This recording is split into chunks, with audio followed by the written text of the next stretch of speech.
ડાકોર મંદિર પ્રશાસનને પણ લાગ્યું ગેસ સંકટનું ગ્રહણ।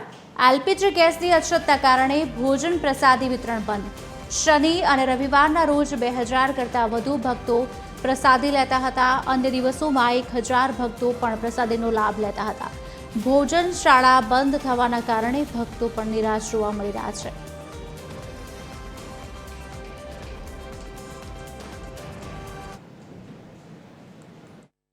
અત્યારે વર્લ્ડ વોરમાં ઈરાન, ઇઝરાયલ અને અમેરિકા જે મહાયુદ્ધ ચાલી રહ્યું છે અને ઈરાન દ્વારા હોર્મુઝ સ્ટ્રેટ ઉપર જે એલપીજી તેમજ ડીઝલ, ઓઇલ, પેટ્રોલ વગેરે રોકી રાખવામાં આવેલા છે। તેના કારણે જે સપ્લાય અત્યારે શોર્ટેજ ચાલી રહી છે એ સપ્લાયને કારણે આપણને અપૂરતો સપ્લાય મળતો હોવાને કારણે આ વિનામૂલ્ય ભોજન પ્રસાદમ અત્યારે ચાલુ હતું, પરંતુ છેલ્લા 2 દિવસથી અમે આ બંધ કરી દેવામાં આવેલું છે।